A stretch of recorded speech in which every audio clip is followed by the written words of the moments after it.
조합제 TV 시청자 여러분 안녕하십니까. 2020년 5월 26일 6.25 동란 70주년을 30일 앞둔 날의 오전 11시입니다. 조지 오웰이 유명한 이야기를 한 적이 있습니다. 과거를 지배하는 자가 미래를 지배한다. 그런데 현재를 지배하는 자가 과거를 지배한다. 즉 역사관을 독점하는 사람이 미래의 권력을 장악한다. 또는 현재 가지고 있는 권력을 미래로 연장해 가지고 오랫동안 장기 집권할 수 있다. 그 핵심은 과거의 역사를 입맛에 맞춰 가지고 조작을 해 가지고 그걸 가지고 여론을 장악한다. 그러면은 오래오래 집권할 수 있다. 즉 역사 조작은 바로 권력 안정 또는 권력 연장의 가장 중요한 수단이다. 특히 전체주의 국가에서 역사 조작을 하는 데는 선동을 통해서 하는 방법도 있고 권력의 힘으로 하는 방법이 있습니다. 권력으로 하는 방법이 있습니다. 바로 북한 노동당 정권이 그런 경우입니다. 과거를 지배하는 자는 미래를 지배한다. 북한 노동당 정권이 만든 역사는 허구입니다. 김일성이가 소련군 대위로 1945년 9월 평양에 나타났습니다. 그때 군복을 입고 다녔어요. 소련군 대위였습니다. 근데 이걸 싹 무시해버리고 혁명군을 이끌고 북한을 해방했다. 이렇게 나오는 겁니다. 북한 사람들이 소련군이 들어오는 것을 눈으로 본 사람들이 있는 그 시기에 벌써 눈 뜨고 코 베어가는 식의 역사 조작을 했습니다. 근데 그걸 되풀이 하다가 보니까 지금 북한 주민들 중에서 믿는 사람들이 아마 다수일 겁니다. 이런 역사 조작을 따라가는 문재인 정권이 아닌가 하는 생각이 드는 것은 요사이 신문을 펼쳐보기가 겁이 납니다. 계속 조작입니다. 한명숙 국무총리가 뇌물 받은 죄로 2년 징역형을 살고 나온 지가 언젠데 이제 그 재판이 잘못되었다고 이걸 좀 뒤집자는 겁니다. 그런데 이 경우에는 재심밖에 없어요. 재심은 과거의 판단을 뒤집을 수 있는 명백한 새로운 증거가 나와야 되는데 이들이 내세우는 무슨 누구 비망록 같은 거는 이미 재판 과정에 나와가지고 다 한번 검토되고 무시되었던 겁니다. 그걸 다시 재탕을 하는데 여지없이 여기도 친여 언론이 깃발을 들고 나옵니다. 이건 언론이 아니죠. 선동기구죠. 한국에서는 언론이 선동기구화하는 데서 국민들이 어지럽습니다. 언론이 진실과 거짓을 구별해서 거짓은 빼버리고 진실만 전해주어야 한국 사람들이 정신상태가 맑아질 텐데 진실을 거짓말로 거짓을 진실로 위장을 해가지고 이렇게 하니까 이게 아주 불량 정보를 많이 흡수한 국민들은 그 정신이 혼미해집니다. 그런 국민들은 또 속이기도 잘하고 또 잘 속아요. 자, 오늘 있었던 일만 해도 아찔할 정도입니다. 김현희의 대한항공 폭파 사건을 또 재조사하지 않는 취지의 이야기를 하는 사람이 무슨 선동가가 아니라 여당의 최고위원입니다. 그러니까 미래통합당에서는 조만간 임진왜란도 재조사해야겠구나. 그런데 그건 뭐 안 되겠지만은 6.25 재조사의 이야기로 나올 가능성이 있다고 봅니다. 이런 분위기 같으면 6.25가 과연 북침이냐 남침이냐 재조사하자. 결론은 모르겠다. 아니면 내전이다. 따질 필요 없다. 이렇게 나올지 모르죠. 지금 제가 농담처럼 하는 이야기지만은 이 추세대로 가면은 조만간 6.25 북침설 조사도 하자고 나올 가능성이 저는 있다고 봅니다. 부장판사 출신 이수진, 동작에서 나경원 의원을 이긴 이수진 이 부장판사입니다. 이 사람이 또 무슨 이야기를 했느냐 하면은 국립형충원에서 친일파 무덤을 파내야 된답니다. 친일파 무덤. 친일파라고요? 친일파. 친일파보다 더 나쁜 사람이 친북파 아닙니까? 친일파는 그때 대한민국이 없었어요. 신분이 뭐냐 하면은 일본 국적을 가지고 있었습니다. 식민지가 되었으니까. 그럼 그때 친일파로 살지 않을 방법은 그냥 독립운동하다가 감옥에 가든지 아니면 해외로 탈출해가지고 상해 임시정부로 들어가든지. 그런데 그 체제에 순응하면서 근대 국민국가의 기술을 배워가지고 독립하면은 그 기술을 써먹겠다고 해가지고 절치부심해가지고 노력했던 사람들을 친일파로 몰아가지고 무덤을 파내겠다?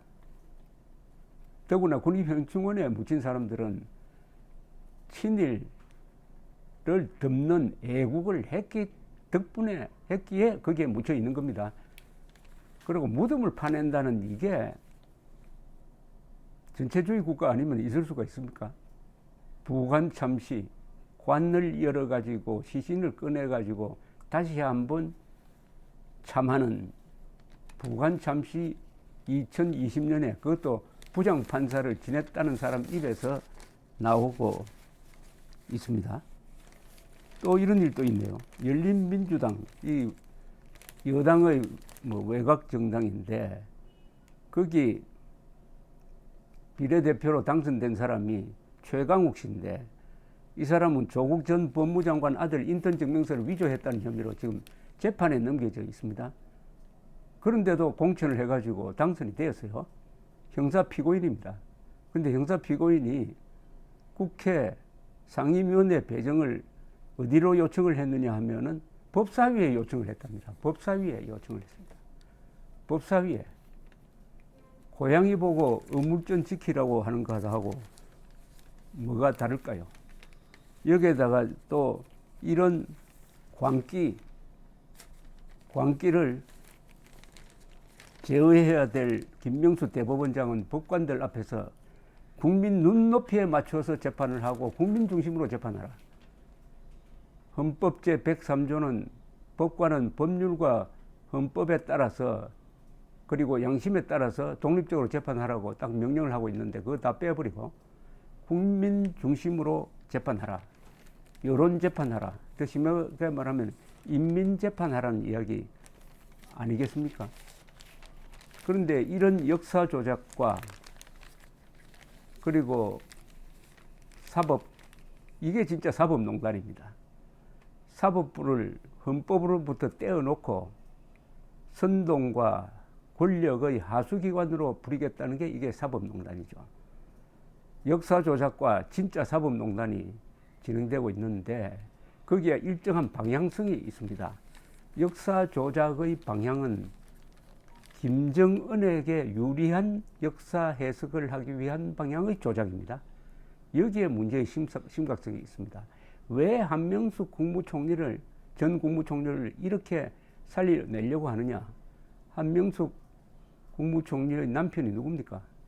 김일성주의자 집단 통일혁명당에 연루돼 가지고 징역 10년 이상을 살고 나온 사람입니다. 그리고 대한항공 폭발을 누가 지령을 했습니까? 1987년에 김정일이가 이듬해에 예정된 서울올림픽을 방해하기 위해서 지시한 것 아닙니까? 국제조사로 이미 다 밝혀졌습니다. 그 두 사람을 편하게 해준다는 것은 뭡니까 이게? 국법을 훼손하더라도 국가의 명예를 훼손을 하더라도 오로지 김정은한테 아부하면 된다. 김정은에게 유리한 환경을 제공하겠다는 목적의 역사 조작 또는 사법농단이라면은 지금 진행 중인 이 광기는 총성 없는 쿠데타입니다. 쿠데타의 정의는 폭력을 써가지고 헌정 질서, 사법 질서, 언론의 자유를 무너뜨리는 겁니다. 그런데 지금 폭력은 쓰지 않고 있어요. 그러나 새로운 폭력이죠. 언론의 선동 언론도 이거 폭력입니다. 그리고 권력의 편파적 행사, 이것도 국가 폭력이라고 볼 수가 있습니다. 그런데 총성이 안 나니까 사람들은 이게 쿠데타라고 모르고 있죠. 그러나 그 결과는 같아요. 결과는 같습니다. 역사 조작과 재판 뒤집기가 동시에 진행된다면은 이것은 쿠데타 중에서도 가장 악질적인 쿠데타, 전체주의형 쿠데타입니다. 그런데 이것을 막아야 할 언론과 야당이 무기력해지고 있습니다. 언론의 한 70~80%는 선동기관화했고, 그리고 지금 야당은 김종인 체제를 받아들임으로써 사실상 좌경화하고 있습니다.